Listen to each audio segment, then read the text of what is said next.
आप कब आप टेस्ट कराएं, कैसे सिम्टम्स नजर आए तो टेस्ट कराएं। तो लाल पैथ लैब्स के सीएमडी डॉक्टर अरविंद लाल हमारे साथ इस समय हैं।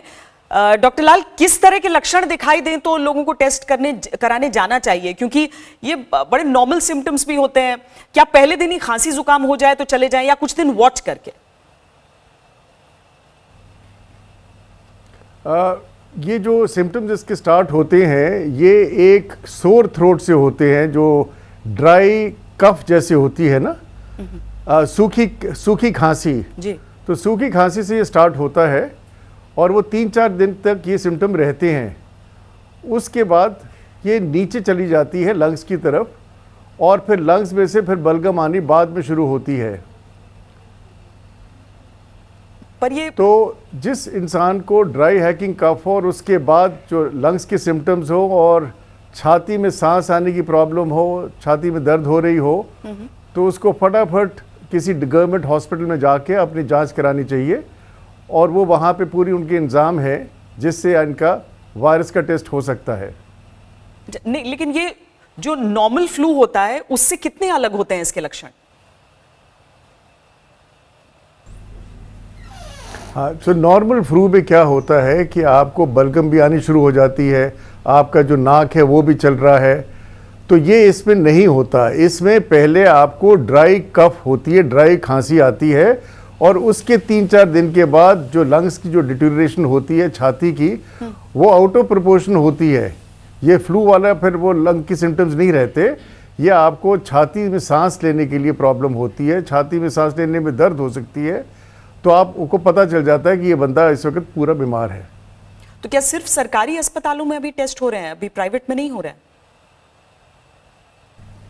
जी हाँ, अभी सरकार ने ये जान के, क्योंकि ये स्वाइन फ्लू के टाइम 2009 में जब बहुत ही फैल गया था, तब सारों को इन्वॉल्व करा था। हम लोग भी उस स्वाइन फ्लू की टेस्टिंग कर सकते थे और कर रहे थे। और इस वक्त ये सरकार ने ये अपने पास ही रखा है। जो इनकी मेन लैब है वो है national institute of virology Pune में, NIV, और 10 और लैब्स हैं सरकार की जहाँ पे ये टेस्ट हो रहे हैं जी। तो लेकिन डॉक्टर लाल, हम देखते हैं कि चाहे नतीजा पॉजिटिव आता है या नेगेटिव आता है, एक बार और टेस्ट करवाया जाता है, दूसरी बार भी। क्यों हो रहा है ऐसा? क्या ये नया वायरस है, जानकारी कम है इसे लेकर? हाँ, ये नया वायरस या पुराना वायरस तो अब इस वक्त किसी को नहीं पता चलेगा। पर जो मैंने सिम्टम्स बताए हैं कि जिस वक्त बंदे को ड्राई हैकिंग कफ हो, उसके बाद छाती में उसको प्रॉब्लम आए, उसको जाके अपनी जांच करानी चाहिए। तो ये उसमें जांच में ये आ जाएगा। और अगर उसकी जांच के सिम्टम्स में नेगेटिव आता है तो उसको फिर भी 48 घंटे के बाद एक बार फिर टेस्ट कराना चाहिए। 2 नेगेटिव का मतलब ये है कि ये रियली नेगेटिव है।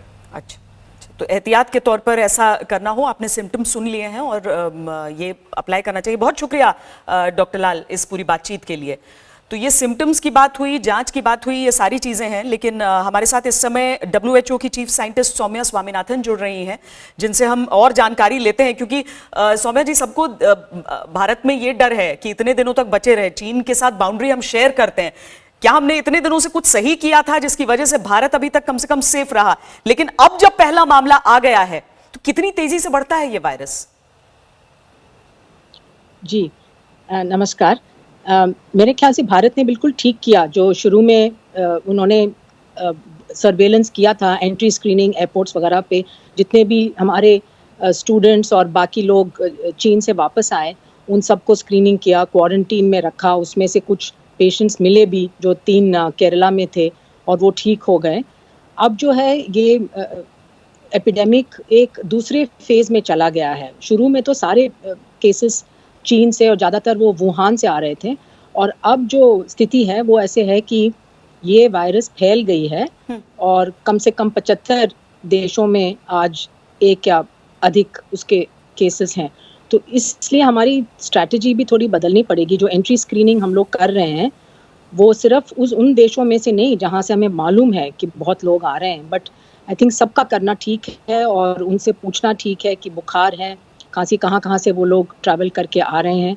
और हमारी कम्युनिटी सर्वेलेंस, मतलब भारत के अंदर जो हमारी सर्वेलेंस सिस्टम्स हैं, हमारे नेटवर्क्स बने हुए हैं पब्लिक हेल्थ सर्वेलेंस के लिए, उनको भी अब इस्तेमाल करके कोई भी ऐसे सस्पिशियस क्लस्टर ऑफ केसेस कहीं दिखे तो उनको वहाँ जाके जांच करनी चाहिए।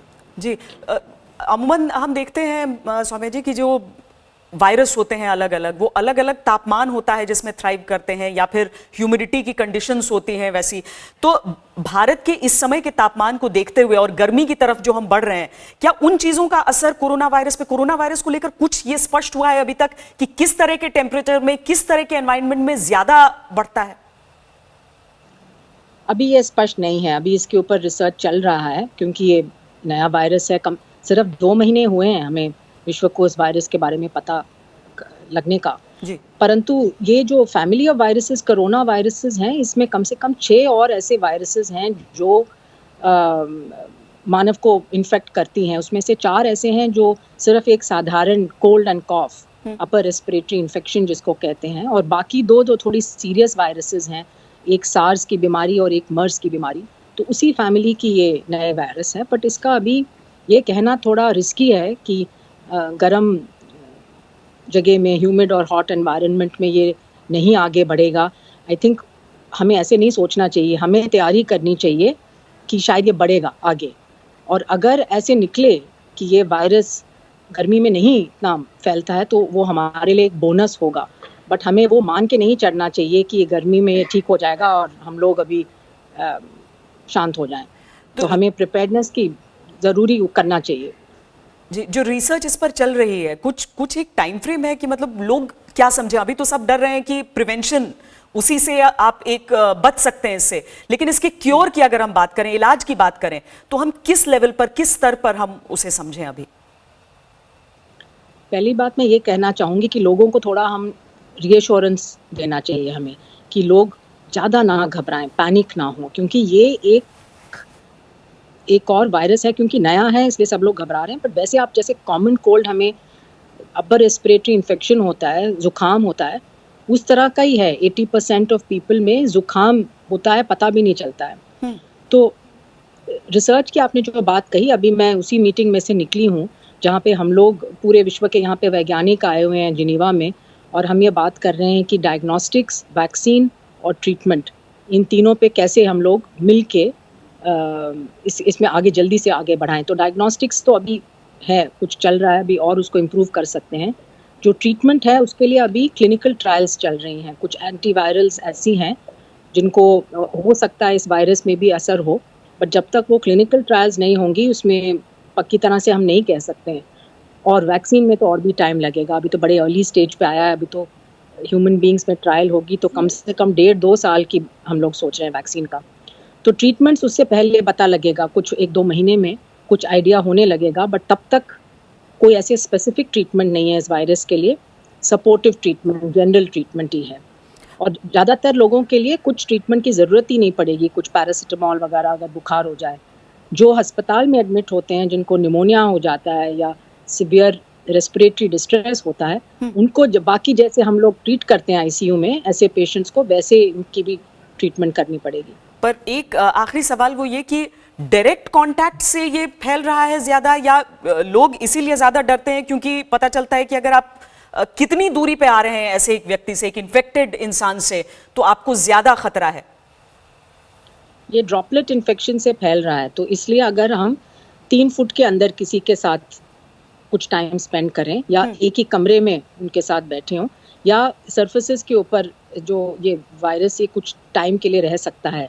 तो जैसे इससे पहले भी सत्येंद्र जैन जी भी कह रहे थे और भी कह रहे थे कि जो जहाँ पे आम लोग होते हैं वहाँ पे हम सरफेसेस टच करते हैं, तो हमें हाथ साबुन से धोना चाहिए या अल्कोहल रब यूज़ करना चाहिए, और हाथ को मुंह और आंख के ऊपर छूने में थोड़ा कंट्रोल करना चाहिए, क्योंकि ये हाथ से ज़्यादा फैलता है। जहाँ पे हम लोग हाथ लगाते हैं और फिर अपने ऊपर हाथ लगा लेते हैं, उस तरह से फैलता है, या किसी से बहुत पास में हम लोग कांटेक्ट में हों 3-4 फुट के अंदर, उससे फैलता है।